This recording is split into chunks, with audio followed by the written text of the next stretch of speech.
سعودی عرب میں سفارت خانہ پاکستان کے زیر اہتمام پاکستان انٹرنیشنل اسکول ناصریہ کے طلباء و طالبات نے میٹرک کے امتحانات میں نمایاں پوزیشن حاصل کی۔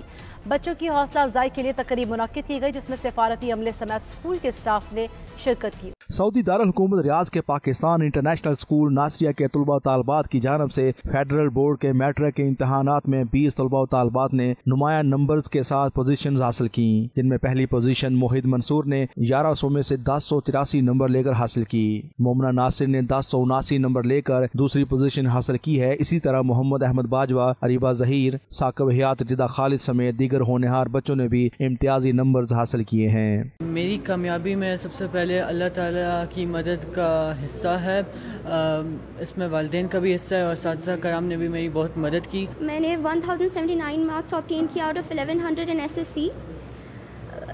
کامیابی کے لیے محنت کرنا تو لازمی ہے، محنت کے بغیر کامیابی ممکن نہیں ہے۔ آپ نے سنا ہی ہوگا کہ پھول یوں ہی کھلا نہیں کرتے، بیج کو دفن ہونا پڑتا ہے، تو اس جہان میں کامیابی حاصل کرنے کے لیے محنت و مشقت لازمی ہے۔ اسکول کی جانب سے بچوں کی حوصلہ افزائی کے لیے تقریب کا انعقاد کیا گیا، جس میں اسکول پرنسپل ایئر کوموڈور ریٹائرڈ نعیم اختر اور سفارت خانہ پاکستان کے ویلفیئر اتاشی عبدالشکور شیخ سمیت دیگر اساتذہ شریک ہوئے۔ اس موقع پر انہوں نے بچوں کی کامیابی پر انہیں شاباش دی اور کہا کہ وہ زندگی میں بہتر انداز کے ساتھ اپنی تعلیمی سرگرمیاں جاری رکھیں۔ ہمارے 33% بچوں نے A1 گریڈ حاصل کیا ہے، مور دین 53% بچوں نے A1 اور A گریڈ حاصل کیا ہے، اور ہمارے جو بچے نے ٹاپ کیا ہے اس کے 1083 مارکس ہیں، اور اوورال ہم نے 99.6% رزلٹ اچیو کیا ہے۔ پاکستان اور پاکستانیت کا تعلق ہے تو ناصریہ اسکول پاکستان کی پہچان ہے، اور یہاں پر جو بچے جو پڑھے بڑے ہیں اور الٹیمیٹلی ان میں